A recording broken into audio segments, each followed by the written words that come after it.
Le docteur Alexandre Mercier traversa les couloirs immaculés de la clinique Saint-Pierre d'un pas assuré, sa blouse blanche impeccablement repassée, flottant légèrement derrière lui. À 45 ans, il était au sommet de sa carrière. Chirurgien cardiaque de renommée internationale, actionnaire majoritaire de cette clinique privée située dans le 16e arrondissement de Paris et récemment nommé à la présidence de l'Association française de chirurgie cardiaque. Son visage aux traits fins et au regard perçant inspirait à la fois respect et crainte parmi le personnel. Ses cheveux poivre et sel, coiffés avec une précision presque militaire, renforçaient cette impression d'homme, pour qui l'excellence n'était pas un objectif, mais une exigence minimale. Ce matin-là, le docteur Mercier était particulièrement tendu. Dans moins d'une heure, il devait réaliser une intervention délicate sur un patient de marque, Jean-Claude Leroy, industriel influent et ami personnel du ministre de la Santé. Cette opération, bien que routinière pour un chirurgien de son calibre, revêtait une importance capitale pour l'avenir de la clinique. Le ministre avait laissé entendre que le succès de cette intervention pourrait faciliter l'obtention de nouvelles autorisations d'équipements coûteux que la clinique convoitait depuis des mois. Alexandre Mercier n'envisageait pas l'échec. Il ne l'avait jamais envisagé dans aucun aspect de sa vie d'ailleurs. Sa réussite professionnelle et financière était le fruit d'une discipline de fer et d'une ambition sans limite qui l'avait propulsé des bancs de la faculté de médecine aux plus hautes sphères de sa spécialité en un temps record. En entrant dans la salle de préparation, il aperçut Marie Dubois, infirmière de bloc depuis seulement 6 mois à la clinique. Âgée de 32 ans, Marie était une femme discrète aux grands yeux noisettes qui trahissaient une fatigue chronique. Mère célibataire d'un petit garçon de 8 ans, atteint d'asthme sévère, elle habitait un modeste 2 pièces dans le 19e arrondissement et parcourait chaque jour près de 45 minutes de transport en commun pour venir travailler. Contrairement aux autres établissements où elle avait exercé, la clinique Saint-Pierre offrait des horaires compatibles avec sa vie de mère solo et un salaire légèrement supérieur à la moyenne, lui permettant tout juste de joindre les 2 bouts. Ce matin-là, elle était arrivée avec 15 minutes d'avance pour préparer méticuleusement le matériel nécessaire à l'opération du docteur Mercier, dont elle connaissait l'exigence légendaire. Si vous appréciez le début de cette histoire, n'hésitez pas à laisser un « j'aime ». Que pensez-vous qu'il va se passer entre ce médecin strict et cette infirmière consciencieuse? Partagez vos impressions en commentaire. Marie vérifiait une dernière fois le chariot d'instruments lorsque le docteur Mercier s'approcha pour son inspection habituelle. Il examina chaque instrument avec une attention obsessionnelle, cherchant la moindre imperfection. Soudain, son regard s'arrêta net. Une seringue manquait, pas n'importe laquelle, celle contenant le propofol, l'anesthésique qui devait être administré en début d'intervention. « Madame Dubois », commença-t-il d'une voix glaciale qui fit tressaillir Marie, « pourriez-vous m'expliquer pourquoi la seringue de propofol n'est pas sur ce chariot ?» Marie sentit son sang se glacer. Elle était pourtant certaine d'avoir tout préparé selon le protocole standard. « Je suis désolée, docteur. Je vais la chercher immédiatement », balbutia-t-elle en se précipitant vers l'armoire à pharmacie. « C'est inadmissible », poursuivit le chirurgien, dont la voix s'élevait progressivement. Une telle négligence aurait pu compromettre l'intervention. Vous rendez-vous compte de la gravité de cette erreur? Marie revint rapidement avec la seringue manquante, les mains légèrement tremblantes. La voici, docteur. Je vous présente mes excuses. Cela ne se reproduira plus. Effectivement, cela ne se reproduira plus, trancha le docteur Mercier avec un calme inquiétant. Je ne peux pas me permettre de travailler avec un personnel approximatif. Veuillez quitter cette salle et vous rendre immédiatement au bureau des ressources humaines. Votre présence n'est plus requise dans mon bloc opératoire. Marie eut l'impression que le sol se dérobait sous ses pieds. Mais, docteur Mercier, c'est la première fois que cela arrive. Je vous assure que il n'y a pas de place pour l'erreur dans cette clinique, Madame Dubois. Pas quand la vie de nos patients est en jeu. Maintenant, sortez. Le cœur battant à tout rompre, Marie quitta la salle sous le regard indifférent de ses collègues. Personne n'osa prendre sa défense face au docteur Mercier, dont la réputation d'inflexibilité n'était plus à faire.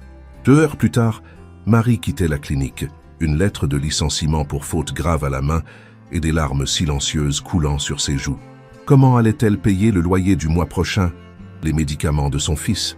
Toutes ces questions tourbillonnaient dans sa tête, alors qu'elle descendait les marches de marbre de l'entrée principale, invisible aux yeux des patients fortunés qui franchissaient les portes de l'établissement. Le docteur Mercier, quant à lui, réalisa l'opération avec sa maestria habituelle. Le patient, Jean-Claude Leroy, fut déclaré hors de danger après 4 heures d'intervention. Le ministre de la Santé, venu aux nouvelles en fin de journée, félicita personnellement le chirurgien et lui confirma son soutien pour l'acquisition du nouvel équipement d'imagerie dernier cri. La journée s'achevait sur une victoire professionnelle pour Alexandre Mercier. En quittant la clinique au volant de sa Porsche Cayenne, il avait déjà oublié l'incident du matin et l'infirmière licenciée. Ce qu'il ignorait, c'est que sa vie allait basculer dès le lendemain matin. À 6h30, son réveil sonna comme chaque jour dans sa spacieuse villa de Neuilly-sur-Seine. Alexandre Mercier se leva, prit sa douche dans sa salle de bain en marbre italien et descendit dans sa cuisine design pour prendre son petit déjeuner préparé par Madame Lenoir, sa gouvernante depuis 15 ans. Comme à son habitude, il alluma la télévision pour regarder les informations matinales tout en dégustant son café et ses œufs pochés. C'est alors que son regard se figea sur l'écran. Le présentateur annonçait une grève surprise du personnel soignant de la clinique Saint-Pierre pour protester contre le licenciement jugé abusif d'une infirmière la veille. Les images montraient une 50aine d'employés rassemblés devant l'entrée de la clinique, brandissant des pancartes sur lesquelles on pouvait lire « Justice pour Marie » ou encore « Stop à la maltraitance managériale ». Parmi eux, à la surprise d'Alexandre, se trouvait le docteur Sophie Martel, chef du service d'oncologie et membre respecté du conseil d'administration. « Nous ne pouvons plus accepter les méthodes autoritaires et déshumanisantes du docteur Mercier », déclarait-elle au micro du journaliste. Marie Dubois est une professionnelle exemplaire qui a été sacrifiée sur l'autel de l'ego d'un homme. Ce n'est pas la première fois que ce genre d'incident se produit, mais nous avons décidé que ce serait la dernière. Alexandre manqua de s'étouffer avec son café. Comment osait-il? De quel droit remettait-il en question ses décisions? Il saisit son téléphone pour appeler le directeur administratif de la clinique, mais celui-ci le devança. « Alexandre, nous avons un problème », annonça la voix tendue de Philippe Moreau à l'autre bout du fil. « La moitié du personnel est en grève. 3 opérations ont dû être reportées et les réseaux sociaux s'enflamment. L'histoire de cette infirmière fait le tour de Twitter depuis hier soir. » « Quelle histoire ?» s'étrangla Alexandre. « Cette femme a commis une erreur qui aurait pu être fatale. Ce n'est pas exactement ce que racontent les témoins, Alexandre. Selon plusieurs membres du bloc, la seringue n'était pas manquante, mais simplement placée dans un compartiment différent du chariot, conformément au nouveau protocole mis en place la semaine dernière. Protocole que tu n'as apparemment pas pris le temps de consulter. » Un silence pesant s'installa. Alexandre Mercier sentit une sueur froide lui parcourir l'échine. Était-ce possible?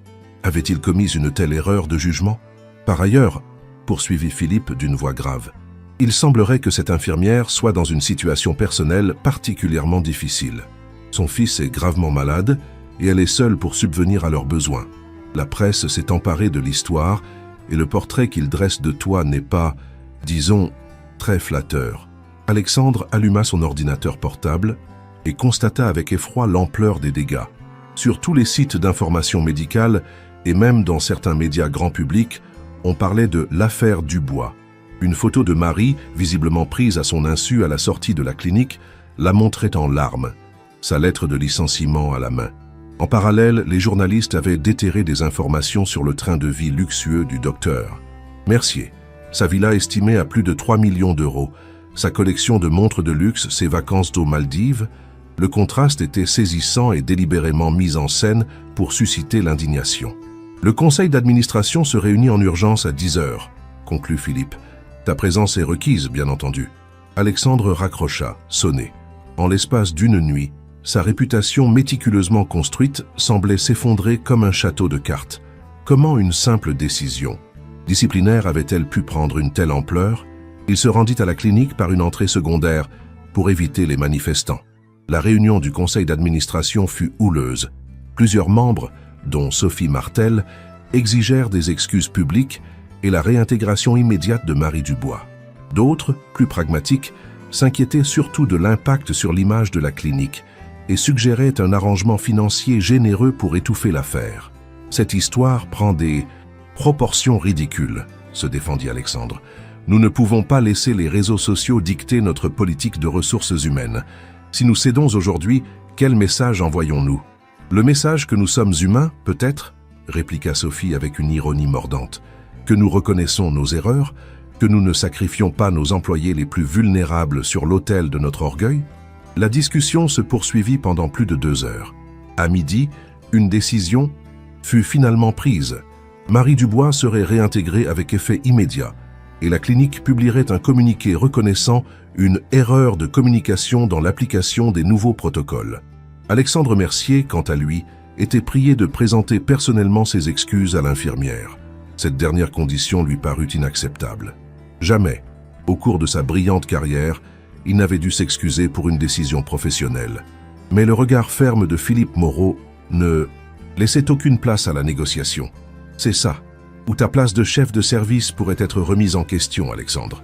Le conseil est unanime sur ce point. Vaincu, le docteur Mercier accepta à contre-cœur. On lui communiqua l'adresse de Marie Dubois et il fut convenu qu'il s'y rendrait en fin d'après-midi, accompagné de la responsable des ressources humaines qui apporterait un nouveau contrat. À 17 h, sa Porsche Cayenne se garait dans une rue étroite du 19e arrondissement, bien loin des avenues spacieuses de Neuilly-sur-Seine. L'immeuble de Marie, un bâtiment des années 70 à la façade défraîchie, contrastait violemment avec l'environnement habituel du chirurgien. Il monta les 5 étages à pied, l'ascenseur étant hors service, et arriva légèrement essoufflé devant la porte de l'appartement 5C. Ce fut un petit garçon au teint pâle qui lui ouvrit, un inhalateur à la main. « Bonjour », dit l'enfant d'une voix timide. « Vous êtes le monsieur qui a fait pleurer maman ?» Alexandre Mercier resta sans voix, déstabilisé par cette question directe et par le regard étonnamment mature de ce petit être fragile. Avant qu'il ne puisse répondre, Marie apparut dans l'encadrement de la porte, surprise et visiblement mal à l'aise. « Docteur Mercier, que faites-vous ici ?»« Madame Dubois, Nous devons parler, » balbutia Alexandre, perdant soudain son assurance légendaire. « Puis-je entrer ?» Marie hésita un instant, puis s'écarta pour le laisser passer, posant une main protectrice sur l'épaule de son fils. « Thomas, va dans ta chambre finir tes devoirs, s'il te plaît. Je t'appellerai pour le dîner. » L'appartement était petit, mais impeccablement rangé. Quelques photos encadrées ornaient les murs. Thomas bébé dans les bras de sa mère, Thomas soufflant des bougies d'anniversaire, Thomas dans un lit d'hôpital avec un masque à oxygène. Cette dernière image retint l'attention d'Alexandre. Il reconnut le service de pneumologie pédiatrique de l'hôpital Robert Debré. « Votre fils est asthmatique ?» demanda-t-il, plus par réflexe professionnel que par réelle curiosité. « Asthme sévère avec complications pulmonaires récurrentes », répondit Marie sobrement. « Mais je doute que vous soyez venu jusqu'ici pour parler du dossier médical de mon fils, docteur Mercier. » Alexandre se racla la gorge, cherchant ses mots. Comment formuler des excuses quand on n'en a jamais présenté de sa vie? « Madame Dubois, des éléments nouveaux concernant l'incident d'hier matin ont été portés à ma connaissance. Il semblerait qu'il y ait eu un malentendu concernant le positionnement de la seringue, en raison du changement récent de protocole. » Marie le regarda droit dans les yeux sans ciller. « Ce n'était pas un malentendu, docteur Mercier. C'était une humiliation publique suivie d'un licenciement brutal, sans même me laisser la possibilité de m'expliquer. » Alexandre détourna le regard, soudain fasciné par le motif du tapis usé. « La clinique souhaite vous réintégrer dans vos fonctions, avec effet immédiat, » poursuivit-il mécaniquement. « Madame Rousseau des ressources humaines passera demain avec un nouveau contrat. Vous pourrez reprendre votre poste dès lundi. » Un silence pesant s'installa. Marie l'observait avec une expression indéchiffrable. « Et c'est tout ?» demanda-t-elle finalement. « Pas d'excuses, pas de reconnaissance de l'injustice que j'ai subie ?»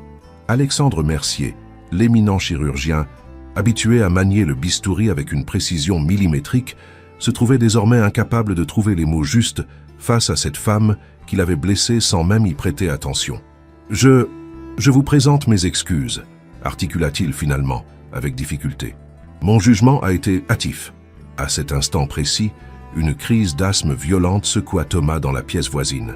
Un bruit de chute suivi d'une respiration sifflante alerta Marie qui se précipita vers la chambre de son fils, suivi par Alexandre. Le garçon était allongé sur le sol, le visage congestionné, luttant désespérément pour respirer. « Son inhalateur! Vite !» cria Marie en s'agenouillant près de son fils. Alexandre repéra l'appareil sur le bureau et le lui tendit rapidement. Mais après plusieurs tentatives, l'état de Thomas ne s'améliorait pas. « Il est vide !» constata Marie avec horreur. Le nouveau ne devait arriver que demain. « Je dois appeler les urgences. »« Pas le temps, » intervint Alexandre en prenant le contrôle de la situation. « Avez-vous une chambre d'inhalation de secours? Du salbutamol en solution ?» Dans l'armoire à pharmacie de la salle de bain, indiqua Marie, la voix tremblante. En moins d'une minute, Alexandre avait improvisé un dispositif d'urgence avec le matériel disponible. Ses gestes étaient précis, calmes, efficaces. Progressivement, la respiration de Thomas se stabilisa. Le docteur Mercier effectua un examen rapide, auscultant la poitrine de l'enfant avec attention. « Il est hors de danger immédiat, mais il doit être vu par un spécialiste dès que possible, » diagnostiqua-t-il. « Ces crises sont-elles fréquentes? » « De plus en plus, » admit Marie, encore secouée. Le traitement de fond ne semble plus suffire, mais le pneumologue qui le suit est débordé. Le prochain rendez-vous n'est que dans 3 semaines. Alexandre observa longuement le petit garçon qui reprenait des couleurs. Dans ce regard d'enfant, il vit soudain quelque chose qui le troubla profondément. De la gratitude. Une gratitude pure, sans calcul, sans arrière-pensée. Quand avait-il cessé d'éprouver cette émotion dans l'exercice de sa profession? Quand la médecine était-elle devenue pour lui un moyen d'asseoir son pouvoir plutôt qu'une vocation au service des autres? « Je connais le docteur Bernard Faure à l'hôpital Necker », dit-il après un moment de réflexion. « C'est l'un des meilleurs pneumopédiatres de France. Je vais l'appeler personnellement pour qu'il vous reçoive demain. » Marie le dévisagea avec surprise. « Pourquoi feriez-vous cela ?» Alexandre aurait pu répondre que c'était par culpabilité, ou pour redorer son image, ou même par simple professionnalisme. Mais face à cette femme et à cet enfant vulnérable, quelque chose en lui refusait désormais le mensonge ou la facilité. « Parce que j'ai oublié pourquoi j'ai choisi d'être médecin, Madame Dubois, et que votre fils vient de me le rappeler. » Le lendemain matin, à la surprise générale, le docteur Alexandre Mercier ne se présenta pas à la clinique Saint-Pierre. Au lieu de cela, il accompagna personnellement Marie et Thomas à l'hôpital Necker pour leur rendez-vous avec le docteur Faure. Ce dernier, après un examen approfondi, proposa un nouveau protocole de traitement expérimental qui pourrait significativement améliorer la qualité de vie du garçon. Le seul problème, ce traitement onéreux n'était pas encore pris en charge par la sécurité sociale. Sans hésitation, Alexandre proposa de financer intégralement le traitement.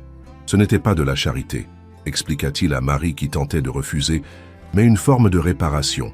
Non pas seulement pour l'injustice qu'il lui avait fait subir, mais pour toutes ces années où il avait exercé la médecine en oubliant sa dimension humaine. Dans les semaines qui suivirent, un changement remarquable s'opéra à la clinique Saint-Pierre. Le docteur Mercier, sans abandonner son exigence d'excellence, développa une nouvelle approche du management, plus attentive au bien-être du personnel. Il instaura des réunions hebdomadaires où chacun pouvait s'exprimer librement, mit en place un système de mentorat pour les nouveaux employés et créa une fondation destinée à financer des soins pour les patients en difficulté financière. Marie Dubois, quant à elle, fut promue coordinatrice du bloc opératoire, un poste où son sens de l'organisation et sa rigueur firent merveille. Quant à Thomas, son état s'améliora considérablement grâce au nouveau traitement. 6 mois plus tard, lors de l'inauguration de la nouvelle aile pédiatrique de la clinique, un projet porté personnellement par Alexandre Mercier qui avait investi une partie substantielle de sa fortune personnelle, le chirurgien prononça un discours qui fit sensation dans le milieu médical. La médecine n'est pas seulement une science, c'est aussi un art. L'art de soigner, bien sûr, mais surtout l'art d'écouter, de comprendre et parfois même d'admettre ses erreurs. J'ai eu la chance, il y a quelques mois, de recevoir une leçon d'humanité de la part d'une infirmière courageuse et de son fils. Ils m'ont rappelé que derrière chaque blouse blanche, derrière chaque patient, il y a avant tout un être humain avec ses forces et ses fragilités. Cette clinique porte désormais cette philosophie en son cœur. Ce jour-là, assis au premier rang, Marie et Thomas applaudirent avec émotion. Et si quelqu'un avait regardé attentivement, il aurait pu voir une larme discrète couler sur la joue d'Alexandre Mercier, le médecin qui avait redécouvert son humanité grâce à une simple erreur de placement de seringue. Deuxième partie. L'aile pédiatrique de la clinique Saint-Pierre devint rapidement une référence nationale pour la prise en charge des maladies respiratoires infantiles. Alexandre Mercier avait recruté les meilleurs spécialistes et s'était personnellement impliqué dans l'acquisition d'équipements de pointe. Thomas, désormais patient régulier de ce service, voyait son état s'améliorer de façon spectaculaire. Ses crises d'asthme se raréfiaient et pour la première fois de sa vie, il put participer aux cours d'éducation physique de son école sans crainte. Cette transformation de la clinique attira l'attention des médias, toujours friands d'histoires de rédemption. Un dimanche matin, Alexandre découvrit avec surprise son portrait en pleine page dans le supplément du Monde, sous le titre évocateur « Le chirurgien au cœur retrouvé ». L'article relatait en détail l'incident avec Marie, la grève qui s'en était suivie et la métamorphose inattendue de cet éminent praticien autrefois réputé pour son intransigeance. Cette publicité qu'il n'avait pas recherchée eut des conséquences inattendues. Des confrères de toute la France le contactèrent pour en savoir plus sur sa nouvelle approche managériale. Des étudiants en médecine demandèrent à effectuer leur internat sous sa supervision. Mais surtout, un nombre croissant de patients issus de milieux modestes se présentèrent à la clinique, attirés par la réputation de ce médecin qui semblait avoir redécouvert la vocation première de son métier. Face à cet afflux, Alexandre prit une décision qui fit l'effet d'une bombe dans le milieu hospitalier privé. Il annonça que 30% des lits de la clinique seraient désormais réservés à des patients ne disposant pas de couverture complémentaire, les frais étant pris en charge par une fondation qu'il venait de créer avec sa fortune personnelle. Cette initiative ne fut pas du goût de tous les actionnaires. Lors d'une réunion houleuse du conseil d'administration, certains exprimèrent leur inquiétude quant à la rentabilité future de l'établissement. « Tu es en train de transformer notre clinique d'excellence en hôpital public », s'indigna Laurent Favier, chirurgien plasticien et deuxième actionnaire principal. « Ce n'est pas pour ça que nous avons investi ici. L'excellence n'est pas incompatible avec la solidarité, Laurent, » répondit calmement Alexandre. « Au contraire, je dirais même qu'elle en est indissociable. Quel mérite y a-t-il à soigner uniquement ceux qui peuvent se le permettre? Le mérite de faire tourner une entreprise rentable, s'exclama Favier. N'oublie pas que nous sommes aussi une société commerciale avec des obligations envers nos investisseurs. Je ne l'oublie pas, assura Alexandre. Mais je suis convaincu que cette nouvelle orientation peut être bénéfique même d'un point de vue strictement économique. Notre réputation attire déjà des patients fortunés du monde entier, prêts à payer un premium pour être soignés dans un établissement qui allie excellence technique et valeurs humaines. Le débat se poursuivit pendant des heures, mais Alexandre, fort de son statut d'actionnaire majoritaire, finit par imposer sa vision.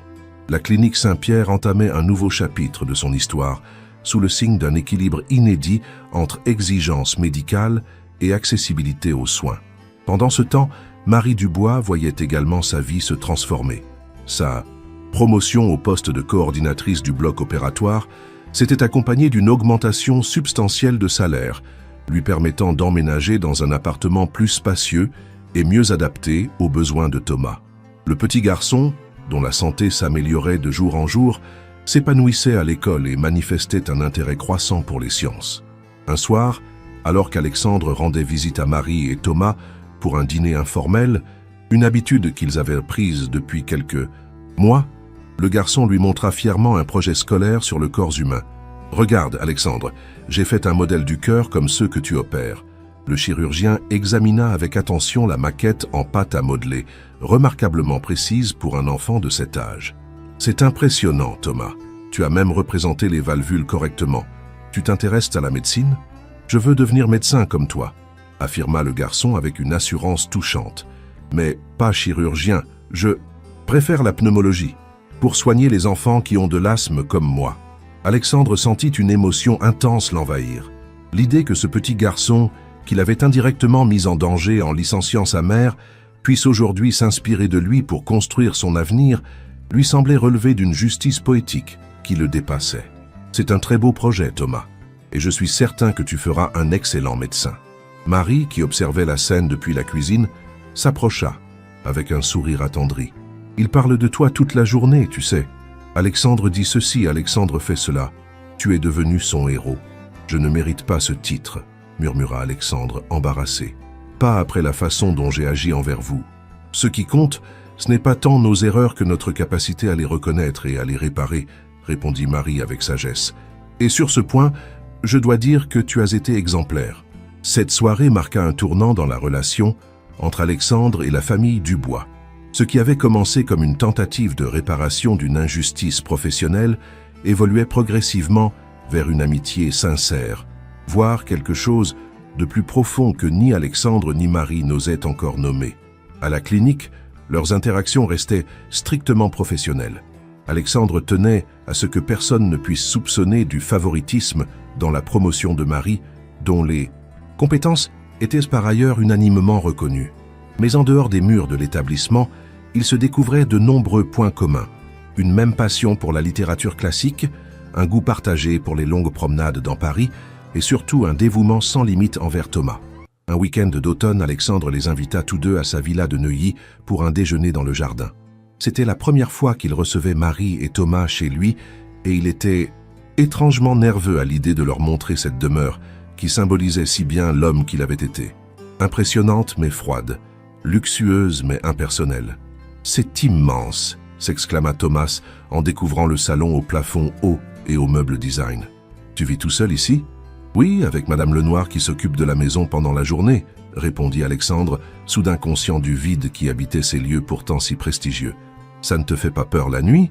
insista l'enfant avec la franchise désarmante propre à son âge. Alexandre sourit, touché par cette question qu'aucun adulte n'aurait osé lui poser. Parfois, oui, une grande maison vide peut être intimidante, même pour un adulte. Marie observait cet échange avec un mélange de tendresse et de fascination. L'homme qu'elle avait d'abord connu comme un patron tyrannique, puis comme un médecin repentant, lui apparaissait maintenant sous un jour nouveau, celui d'un homme profondément seul, dont la réussite matérielle n'avait pas comblé le vide affectif. Après le déjeuner, alors que Thomas explorait le jardin sous la surveillance de Madame Lenoir, Alexandre et Marie s'installèrent sur la terrasse avec un café. « Je peux te poser une question personnelle ?» demanda Marie après un moment de silence confortable. « Bien sûr. As-tu déjà été marié ou eu des enfants ?» Alexandre prit une profonde inspiration. Ces questions touchaient à une part de sa vie qu'il n'abordait jamais, pas même avec ses plus proches collaborateurs. « J'ai été fiancé il y a longtemps, avec une camarade de faculté de médecine, Élise. Nous avions tout planifié. Le mariage après l'internat, puis les enfants quand nos carrières seraient stabilisées. » Il marqua une pause, le regard perdu dans le lointain. « Que s'est-il passé ?» encouragea doucement Marie. « La vie, ou plutôt mes choix de vie. J'ai obtenu une bourse prestigieuse pour aller me former aux États-Unis. Une opportunité exceptionnelle, impossible à refuser pour un jeune médecin ambitieux. Le séjour devait durer 1 an, mais j'ai enchaîné avec un poste à la Mayo Clinic, puis un autre à Harvard. Élise m'a attendu 2 ans, puis elle a rencontré quelqu'un d'autre, un pédiatre, ironiquement. Ils ont 3 enfants aujourd'hui. Tu le regrettes ?» demanda Marie, consciente de l'intimité de cette question. Alexandre réfléchit longuement avant de répondre. « Je crois que pendant des années, j'ai refusé de me poser cette question. Je me suis convaincu que ma carrière valait tous les sacrifices, que le succès professionnel comblerait tous les vides. Et puis un jour, on se réveille dans une villa de 500 mètres carrés, avec un compte en banque bien garni et une collection de prix prestigieux, et on se demande pour qui on a accompli tout cela. » Un silence pensif s'installa entre eux, chargé d'une émotion palpable. « Il n'est jamais trop tard, tu sais » murmura finalement Marie en posant délicatement sa main sur celle d'Alexandre. Ce simple contact déclencha en lui une vague de sentiments contradictoires.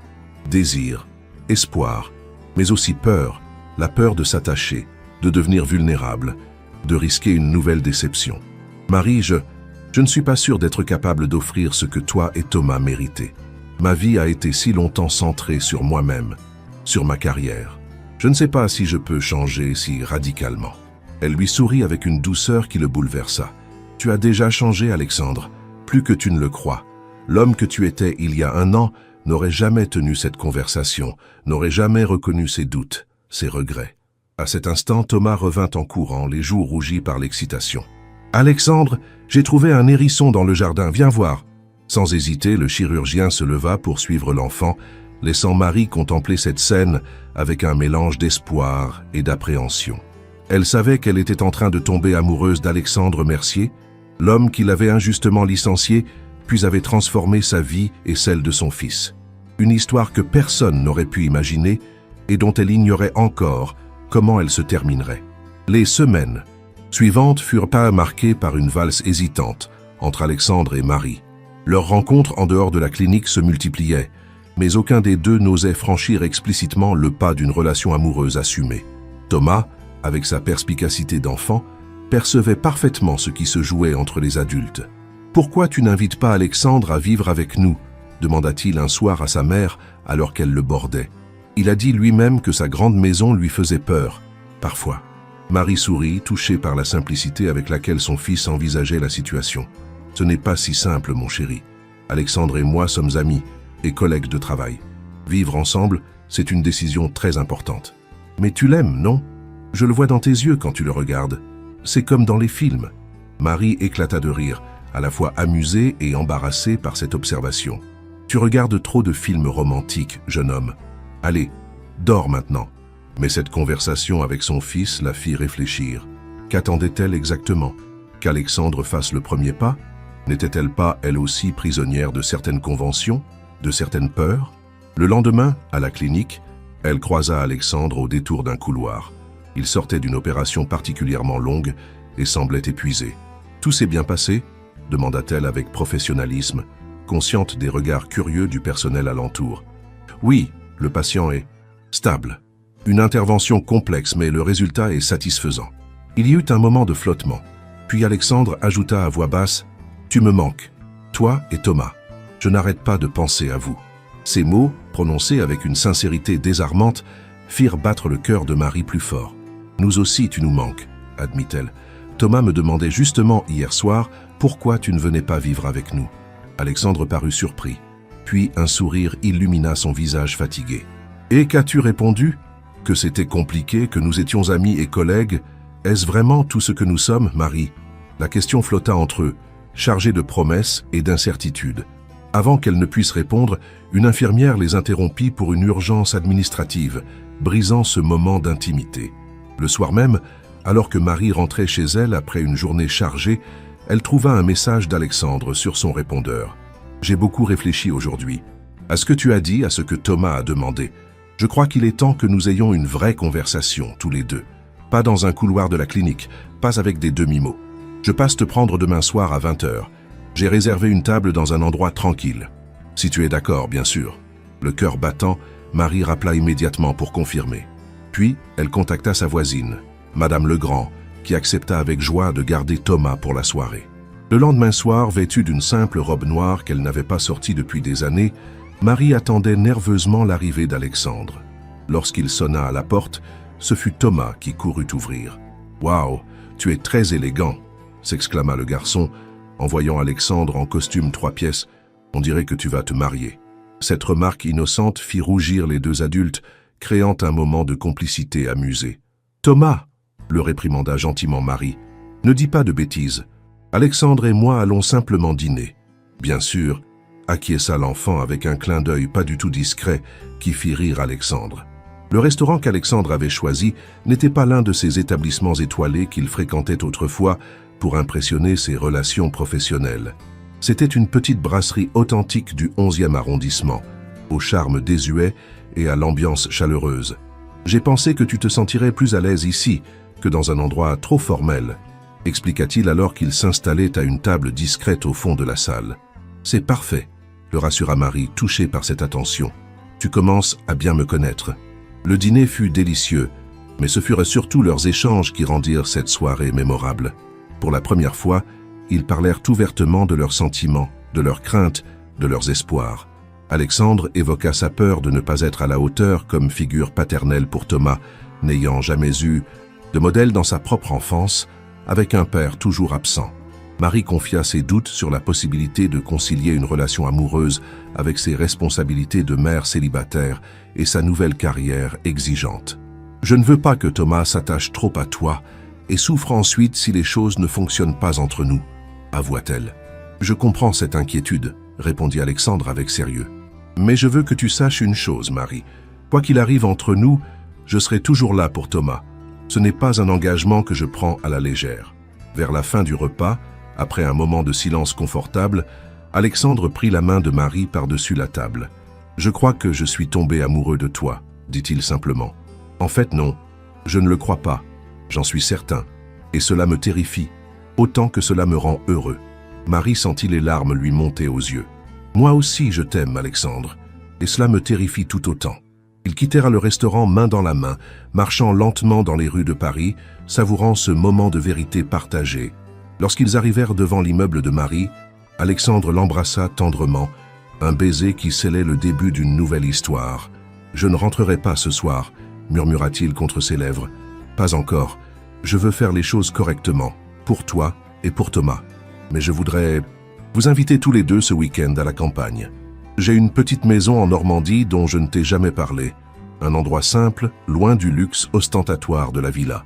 Le vrai moi est là-bas, je crois. » Marie accepta avec joie, impatiente de découvrir cette facette d'Alexandre qu'il n'avait encore jamais partagée. Le week-end en Normandie fut une révélation. La petite maison s'avéra être une charmante longère du XVIIIe siècle, nichée au cœur d'un verger de pommiers. Loin de l'agitation parisienne et du cadre aseptisé de la clinique, Alexandre se révéla différent, plus détendu, plus spontané, débordant d'une énergie joyeuse que Marie ne lui connaissait pas. Il apprit à Thomas à pêcher dans la rivière voisine, l'initia aux rudiments du jardinage, et le soir ils observèrent ensemble les étoiles, profitant de l'absence de pollution lumineuse. « C'est ici que je venais me réfugier quand la pression devenait trop forte à Paris », confia Alexandre à Marie, alors qu'ils partageaient un verre de cidre local sur la terrasse, Thomas déjà endormi à l'étage. « J'ai acheté cette maison il y a 10 ans, juste après être devenu chef de service à la clinique. Au début, c'était un secret, presque une honte, le grand chirurgien urbain qui s'évade dans une ferme rustique. Et puis c'est devenu mon sanctuaire, le seul endroit où je pouvais être vraiment moi-même. Pourquoi ne pas y vivre plus souvent ?» demanda Marie. « Tu sembles tellement heureux ici. » Alexandre réfléchit un instant avant de répondre. « Je crois que je n'étais pas prêt à assumer cette part de moi. Le Alexandre de la villa de Neuilly, c'est le chirurgien brillant, l'homme qui a réussi selon les critères de la société. Le Alexandre d'ici, c'est juste un homme ordinaire qui aime le chant des oiseaux et le parfum de la terre après la pluie. » Marie posa sa tête sur son épaule, émue par cette confidence. « J'aime beaucoup cet homme ordinaire. Assez pour envisager de partager sa vie ?» demanda-t-il doucement. « Je ne parle pas de m'installer chez toi à Paris, ni de vous faire emménager dans la villa. Je parle de créer quelque chose de nouveau, ensemble. Peut-être ici, peut-être ailleurs, un endroit qui serait le nôtre, à tous les trois. » Marie leva les yeux vers lui, surprise par cette proposition inattendue. « Tu y as vraiment réfléchi, n'est-ce pas ? Chaque jour depuis que Thomas m'a demandé pourquoi je ne venais pas vivre avec vous, » admit Alexandre avec un sourire. « Au début, j'ai pensé que c'était prématuré, irréaliste. Et puis, je me suis rendu compte que pour la première fois de ma vie, je projetais un avenir qui ne tournait pas autour de ma carrière ou de mes ambitions personnelles, mais autour de personnes que j'aime. C'est libérateur. Et la clinique ? Ton travail à Paris ? La clinique continuera, bien sûr. Mon engagement envers les patients et le personnel reste entier. Mais j'envisage de réduire progressivement mon temps opératoire pour me consacrer davantage à la formation et à la recherche. Et peut-être développer un projet de centre médical rural dans la région. Il y a un réel besoin ici. Les habitants doivent parfois parcourir des dizaines de kilomètres pour consulter un spécialiste. » Marie fut frappée par la transformation profonde qui s'était opérée chez cet homme. En l'espace d'1 an, le chirurgien ambitieux et centré sur lui-même était devenu un médecin soucieux d'apporter des soins de qualité aux plus isolés. « J'aime cette idée, » dit-elle finalement. « Mais j'ai besoin de temps, Alexandre, pour être sûr que ce n'est pas juste un beau rêve, pour préparer Thomas à ce changement, pour me préparer moi-même. Nous avons tout le temps, » la rassura-t-il en l'embrassant sur le front. « Je ne vais nulle part. » De retour à Paris, leur relation prit un tournant plus concret. Alexandre commença à passer régulièrement la nuit chez Marie, apportant progressivement quelques affaires personnelles, s'intégrant naturellement dans la routine familiale. Thomas, loin d'être perturbé par cette présence masculine nouvelle dans sa vie, semblait s'épanouir davantage.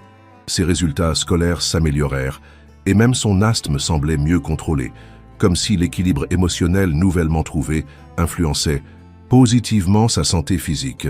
À la clinique, leur relation n'était plus un secret, mais ils maintenaient un professionnalisme irréprochable. Marie continuait à exceller dans son rôle de coordinatrice, et Alexandre poursuivait sa mission de transformation de l'établissement. Ensemble, ils mirent en place un programme de formation continue pour le personnel infirmier, permettant à ceux qui le souhaitaient d'évoluer vers des responsabilités accrues. Un matin de printemps, presque 1 an jour après le licenciement qui avait tout déclenché, Alexandre convoqua l'ensemble du personnel pour une annonce importante. Comme vous le savez, la clinique Saint-Pierre a connu des changements majeurs ces derniers mois, commença-t-il face à l'assemblée attentive. Notre nouvelle approche, alliant excellence médicale et accessibilité des soins, a été saluée par la profession et les patients. Aujourd'hui, je souhaite franchir une étape supplémentaire. Un murmure parcourut l'assistance. Que pouvait-il annoncer de plus radical que ce qui avait déjà été mis en place? J'ai décidé de transformer la structure juridique de notre établissement en une fondation à but non lucratif, poursuivit Alexandre. Cela signifie que les bénéfices générés seront intégralement réinvestis dans l'amélioration des soins, la recherche et l'accès aux traitements pour les patients les plus démunis. Cette annonce fut accueillie par un silence stupéfait, puis par une salve d'applaudissements. Seul Laurent Favier, le chirurgien plasticien et actionnaire minoritaire, affichait une mine contrariée. Par ailleurs, ajouta Alexandre, j'ai le plaisir de vous annoncer la création prochaine d'une antenne rurale de notre clinique en Normandie. Ce centre, plus modeste mais équipé des technologies essentielles, permettra d'offrir des soins spécialisés aux habitants des zones rurales environnantes. Madame Dubois en assurera la direction opérationnelle, tandis que je partagerai mon temps entre les deux établissements. À la mention de son nom, Marie, qui n'était pas au courant de cette dernière partie de l'annonce, écarquilla les yeux de surprise. Alexandre lui adressa un sourire complice avant de conclure son discours. Ces changements prendront effet dans les 6 mois à venir. Je compte sur votre soutien et votre engagement pour faire de ce nouveau chapitre une réussite collective. Après la réunion, Marie rejoignit Alexandre dans son bureau, partagé entre excitation et confusion. Directrice opérationnelle, en Normandie? Tu ne crois pas que tu aurais dû m'en parler avant de l'annoncer publiquement? Alexandre parut sincèrement contrit. Tu as raison, c'était maladroit de ma part. Je voulais te faire la surprise, mais j'aurais dû t'en parler en privé d'abord. Tu es libre de refuser, bien sûr. Ce n'est pas une question de refuser ou d'accepter, précisa Marie. C'est une question de communication, de décision prise ensemble. Si nous voulons construire quelque chose de durable, Alexandre, nous devons être partenaires à égalité. Il acquiesça, reconnaissant la justesse de cette remarque. Tu as entièrement raison. Je porte encore les séquelles de mes années d'autoritarisme, on dirait. Pardonne-moi. Marie s'adoucit, touchée par sa capacité à reconnaître ses erreurs, une qualité qu'il avait développée depuis leur rencontre tumultueuse. Maintenant, parlons de ce projet sur le fond, reprit-elle, en s'asseyant face à lui. Une clinique rurale? C'est ambitieux. Pas vraiment une clinique, plutôt un centre médical spécialisé, précisa Alexandre, avec 3 ou 4 praticiens permanents et des consultations avancées assurées par des spécialistes de Paris qui viendraient 1 ou 2 fois par mois. L'idée est de proposer un diagnostic et un suivi de proximité, et de n'orienter vers Paris que les cas nécessitant une hospitalisation ou une intervention lourde. Plus il détaillait le projet, plus Marie se laissait gagner par l'enthousiasme. Ce centre permettrait effectivement de combler un vide médical dans une région où l'accès aux soins spécialisés était problématique. Et professionnellement, c'était une opportunité extraordinaire pour elle. Et Thomas, tu as pensé à son école, à son suivi médical? Il y a une excellente école primaire dans le village voisin. Quant à son suivi, je me suis déjà entretenu avec le docteur Faure, qui serait prêt à assurer des consultations mensuelles au centre, spécifiquement pour les enfants asthmatiques de la région. Thomas ne serait que le premier bénéficiaire d'un service qui en aiderait beaucoup d'autres. Marie fut impressionnée par la réflexion approfondie qu'Alexandre avait consacrée à ce projet, intégrant même le bien-être de Thomas dans l'équation.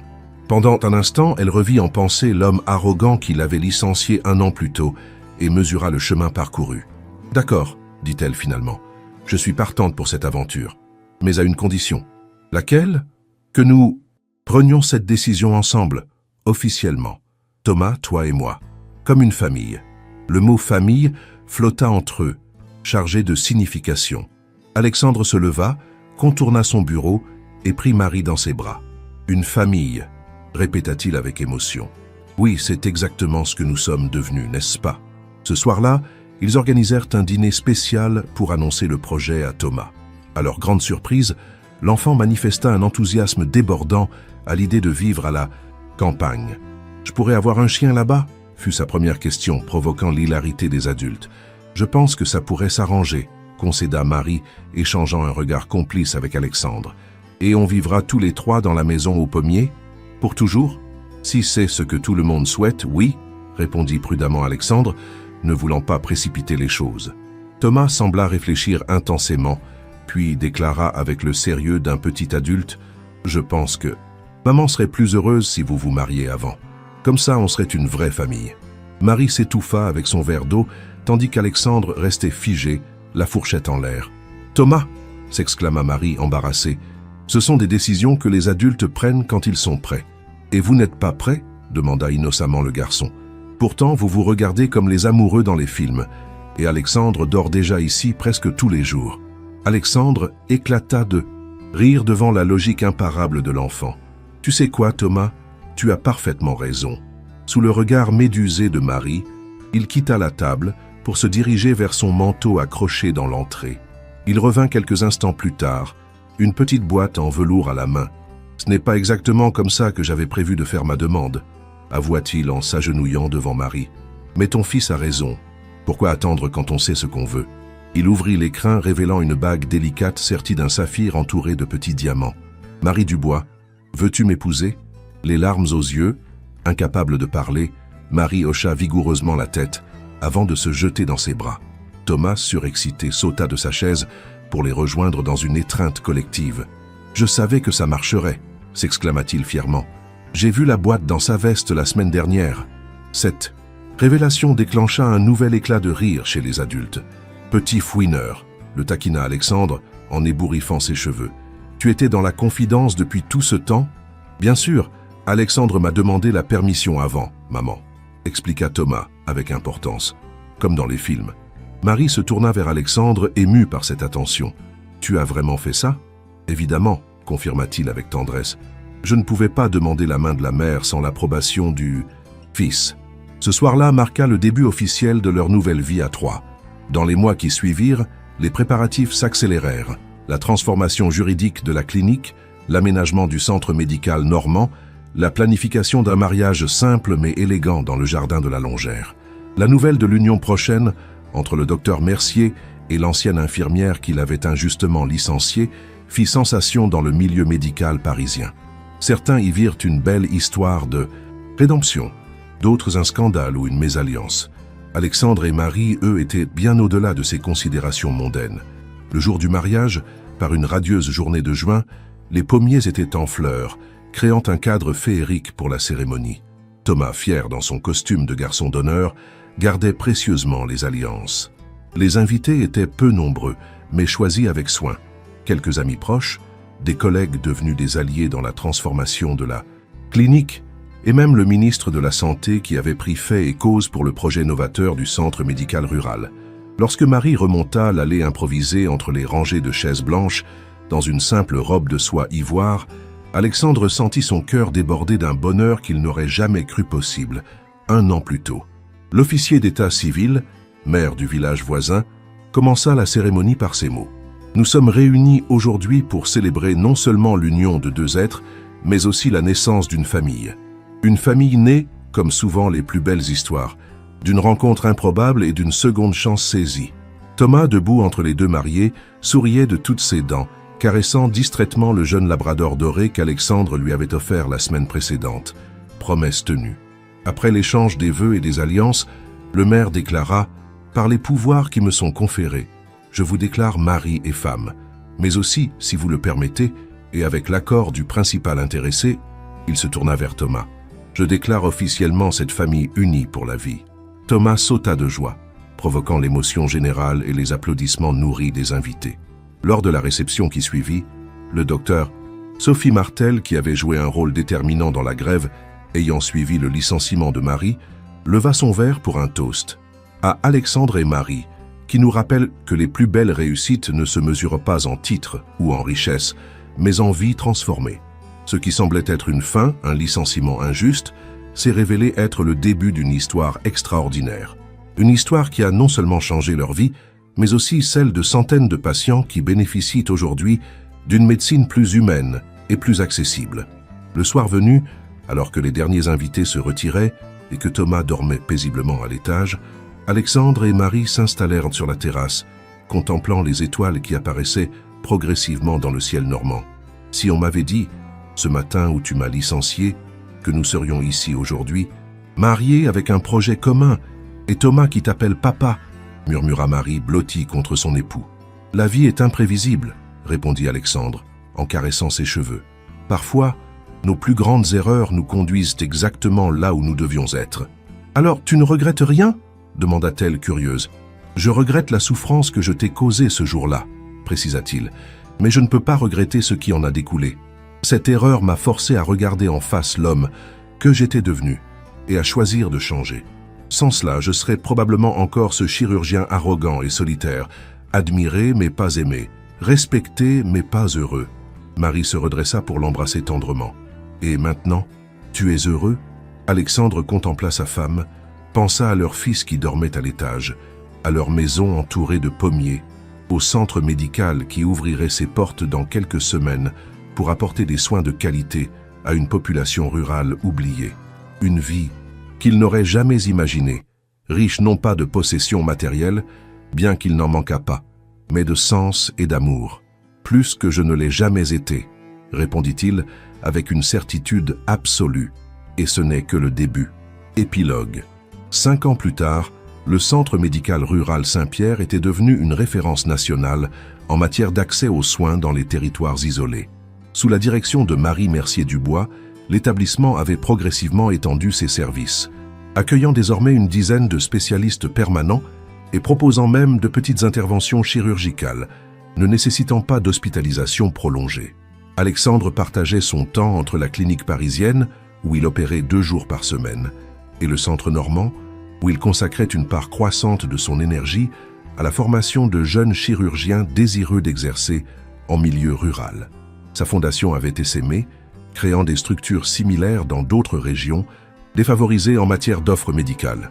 Thomas, désormais adolescent de 13 ans, avait surmonté son asthme grâce au protocole innovant du docteur Faure et à la qualité de l'air normand. Brillant élève, il confirmait année après année sa vocation médicale, passant des heures à observer les consultations et interventions de son père adoptif.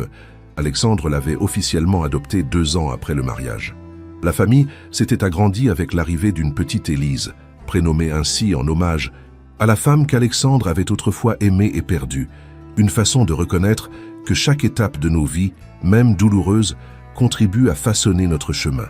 À 3 ans, la fillette montrait déjà une personnalité affirmée, mêlant la douceur de sa mère et l'énergie de son père. Un matin d'automne, alors que les pommes mûres tombaient dans le verger, le facteur apporta une lettre officielle adressée au docteur Alexandre Mercier. L'enveloppe portait l'entête du ministère de la Santé.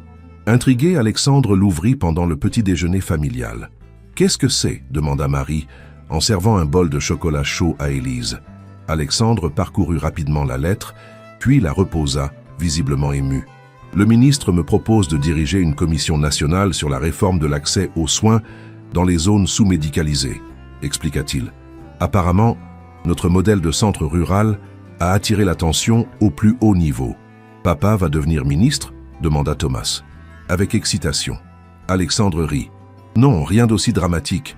Je serai simplement chargé de proposer des recommandations pour reproduire notre expérience à l'échelle nationale. » Marie posa sa main sur celle de son mari, fière et émue. « Tu vas accepter ?»« Je ne sais pas, » admit-il. « Cela impliquerait de nombreux déplacements, des réunions à Paris. Je ne veux pas sacrifier notre équilibre familial. »« Tu ne sacrifierais rien du tout, » le rassura Marie. « Nous sommes solides maintenant, et ce que tu as à partager pourrait aider des milliers de patients à travers le pays. » Thomas approuva vigoureusement. « En plus, je pourrais t'aider à préparer tes dossiers. Ce sera comme un stage de pré-médecine. » Alexandre sourit, touché par le soutien de sa famille. « Dans ce cas, j'accepterai, à condition que certaines réunions puissent se tenir ici pour montrer la réalité du terrain. » Ce jour-là, en se rendant au centre médical pour ses consultations habituelles, Alexandre croisa Laurent Favier, son ancien collègue de la clinique parisienne. Ce dernier, après s'être fermement opposé à la transformation de l'établissement en fondation, avait finalement quitté la structure pour ouvrir sa propre clinique de chirurgie esthétique. Les 2 hommes se saluèrent cordialement mais sans chaleur. « Alors la vie campagnarde te convient toujours ?» demanda Favier avec une pointe d'ironie. « Pas trop ennuyeux après l'excitation parisienne ?» Alexandre contempla le paysage automnal qui s'étendait autour. Les collines doucement vallonnées. Le village paisible avec son clocher qui sonnait 10 heures. « Tu sais, Laurent, il y a 5 ans, j'aurais probablement pensé comme toi. J'aurais vu ici l'ennui, l'isolement, l'absence d'opportunités. Aujourd'hui, j'y vois l'essentiel. Une communauté solidaire, un travail qui a du sens et surtout un équilibre entre vie professionnelle et personnelle que je n'avais jamais connu. Favier haussa les épaules, sceptique. Chacun son chemin, je suppose, mais tu dois admettre que tu as renoncé à beaucoup. Ton nom aurait pu figurer parmi les plus grands de la chirurgie cardiaque mondiale. Alexandre sourit, nullement affecté par cette remarque qui l'aurait autrefois profondément blessé. Je n'ai renoncé à rien, Laurent. J'ai simplement redéfini ce que signifie le succès pour moi. Et crois-moi, je n'ai jamais été aussi accompli professionnellement qu'aujourd'hui. En entrant dans le centre médical, Alexandre fut accueilli par les sourires chaleureux du personnel et les regards reconnaissants des patients qui attendaient dans la salle d'attente lumineuse. Certains venaient de loin pour consulter le docteur qui a quitté Paris pour soigner les gens de la campagne, comme on l'appelait affectueusement dans la région. Sa première patiente était une fermière d'une 60aine d'années qui avait longtemps négligé une pathologie cardiaque faute d'accès à un spécialiste. « Sans vous, docteur, je n'aurais jamais consulté », avoua-t-elle alors, qu'Alexandre l'examinait. « Paris, c'était trop loin, trop cher, trop compliqué avec la ferme à gérer. Grâce à vous, ma valve a été réparée avant qu'il ne soit trop tard. » Ces mots simples valaient tous les articles scientifiques et toutes les distinctions professionnelles qu'Alexandre avait pu recevoir par le passé. Il confirmait la justesse du chemin parcouru depuis ce fameux matin où il avait licencié Marie pour une simple erreur. Le soir venu, tandis que la famille dînait sur la terrasse, profitant des dernières soirées douces avant l'hiver, une voiture s'engagea dans l'allée menant à la longère. À la surprise générale, Sophie Martel en descendit, accompagnée d'un jeune homme d'une 20aine d'années. « Sophie, quelle bonne surprise !»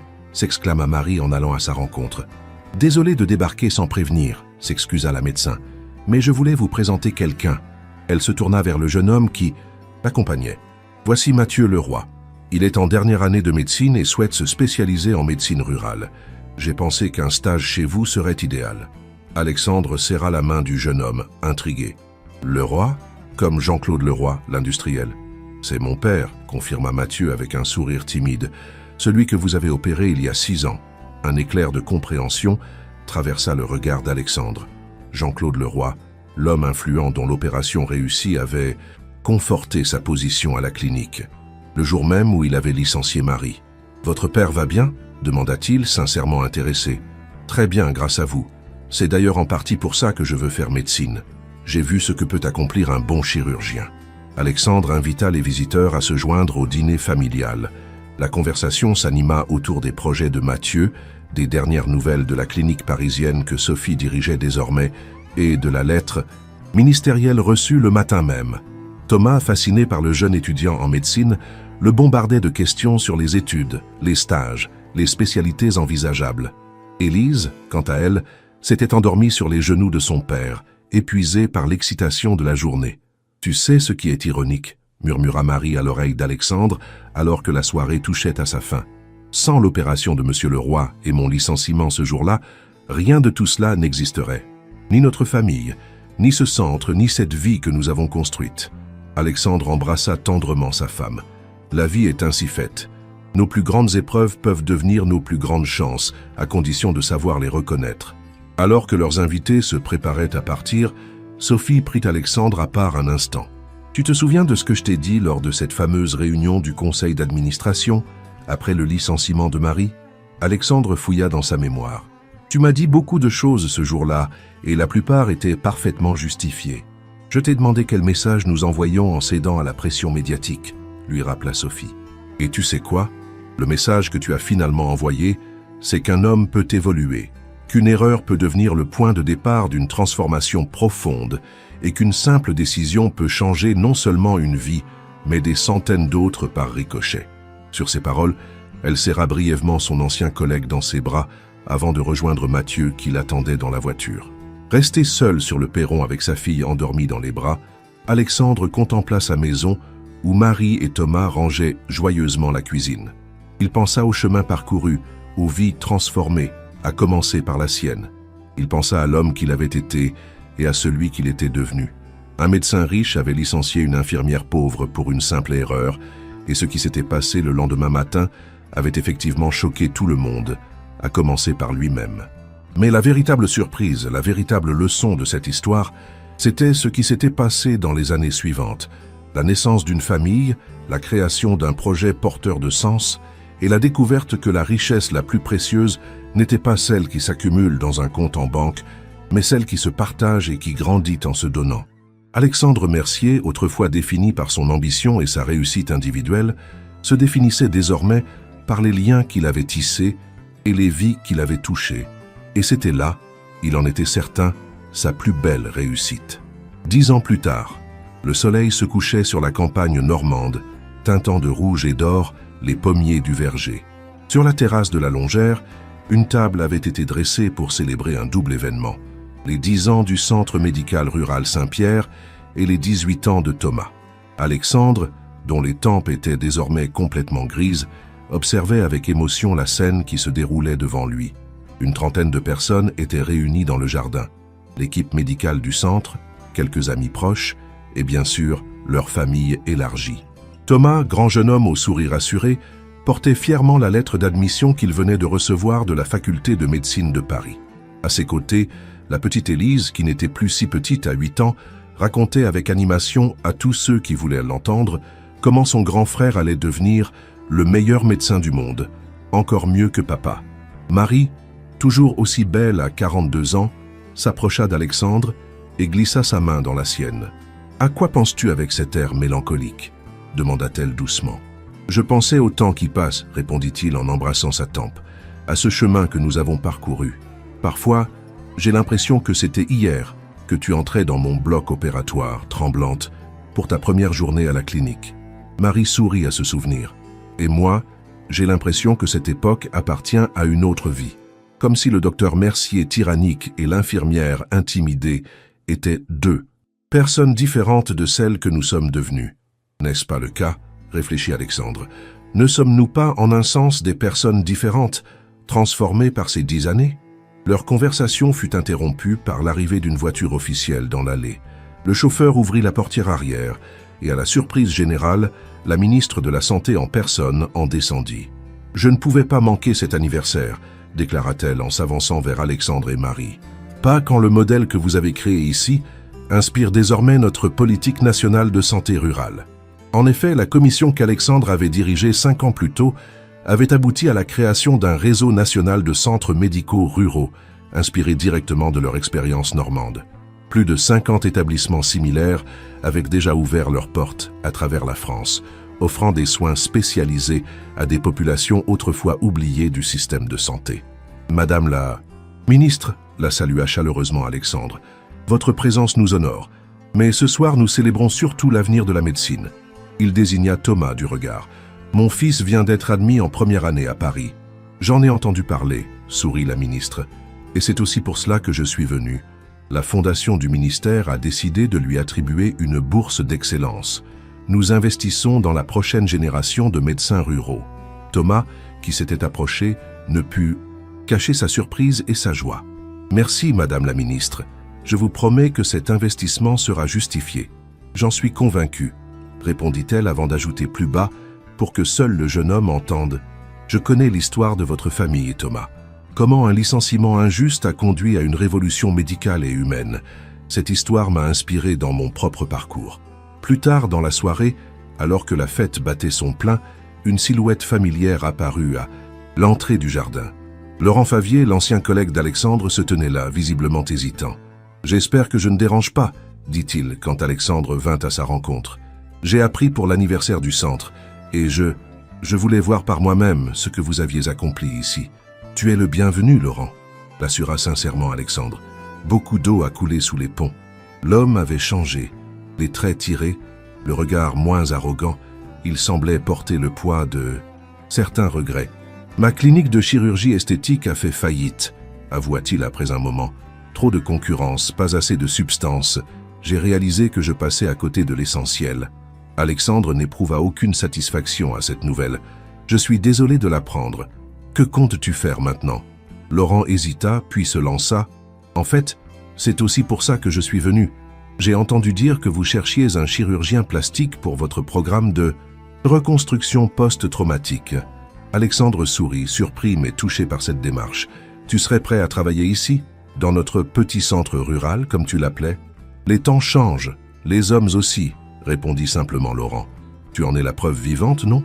Au même moment, Thomas s'approcha, curieux de rencontrer cet ancien collègue de son père dont il avait entendu parler. Docteur Favier, le présenta Alexandre. Voici mon fils Thomas. Il entre en médecine à la rentrée. Les deux hommes se serrèrent la main, incarnant symboliquement la rencontre entre le passé et l'avenir de la médecine. Tu sais, confia plus tard Laurent à Alexandre, alors que la soirée touchait à sa fin. Pendant des années, j'ai pensé que tu avais fait une erreur en abandonnant ta carrière prestigieuse pour tout ça. Il fit un geste englobant le centre médical, la maison, la famille réunie. Je te voyais comme quelqu'un qui avait cédé à la pression médiatique après l'affaire du licenciement, quelqu'un qui avait perdu de vue l'excellence pour une vision romanesque de la médecine. Il marqua une pause, contemplant les étoiles qui brillaient intensément dans le ciel normand. « Mais je me trompais, admit-il finalement. Ce n'est pas toi qui as perdu de vue l'excellence. C'est moi qui avais oublié ce qu'est vraiment l'excellence en médecine. Ce n'est pas seulement la technique parfaite ou la clinique la plus luxueuse. C'est avant tout être là où les patients ont besoin de nous. C'est redonner espoir. C'est construire quelque chose qui nous survivra. » Ces paroles touchèrent profondément Alexandre. Elles confirmaient que le chemin parcouru depuis ce fameux licenciement n'avait pas seulement transformé sa vie et celle de Marie, mais qu'il continuait à inspirer d'autres changements autour d'eux. La nuit était déjà bien avancée lorsque les derniers invités se retirèrent. Thomas et Élise étaient montés se coucher, épuisés par les émotions de la journée. Alexandre et Marie se retrouvèrent seuls sur la terrasse, comme souvent à la fin d'une journée bien remplie. « 10 ans !» murmura Marie, blottie contre son mari. 10 ans depuis notre mariage, depuis le début de cette aventure. Et ce n'est que le début, répondit Alexandre en l'embrassant tendrement. Avec Thomas qui suit nos pas, avec Élise qui grandit, avec tous ces nouveaux centres qui ouvrent à travers le pays. Ce que nous avons commencé continuera bien après nous. Tu sais ce qui me frappe? Réfléchit Marie. Comment une simple erreur peut changer le cours de tant de vies? Si tu ne m'avais pas licencié ce jour-là, si tu n'avais pas eu le courage de continuer malgré cette injustice, compléta Alexandre. Si le personnel n'avait pas fait grève, si je n'avais pas été forcé de remettre en question mes certitudes, ils se sourirent, conscients de la fragilité et de la beauté de ce fil invisible qui avait tissé leur destin commun. La vie est étrange, conclut Alexandre. Parfois, ce qui semble être notre plus grand échec devient le tremplin vers notre plus grande réussite. Parfois, une simple erreur peut devenir le début d'une histoire extraordinaire, acheva Marie en posant sa tête sur son épaule. Au loin, le clocher du village sonna minuit, marquant symboliquement la fin d'une décennie et le début d'une nouvelle. Dans la maison endormie, Thomas rêvait déjà à sa future carrière de médecin, inspiré par le parcours extraordinaire de ses parents. Élise serrait contre elle la peluche en forme de cœur que son père lui avait offerte, symbole de cette passion familiale pour la guérison et le soin des autres. Et dans le verger qui entourait la longère, les pommiers se préparaient déjà à porter de nouveaux fruits, perpétuant ce cycle éternel de renaissance et de transformation qui, finalement, définissait si bien l'histoire d'Alexandre et Marie. Une histoire qui avait commencé par une erreur, par une injustice, mais qui s'était transformée en un témoignage puissant de rédemption, d'amour et d'espoir. Si vous avez apprécié cette histoire, n'hésitez pas à laisser un j'aime. Qu'avez-vous pensé de cette transformation du docteur Mercier? Ce genre de changement vous semble-t-il réaliste? Partagez vos impressions en commentaire.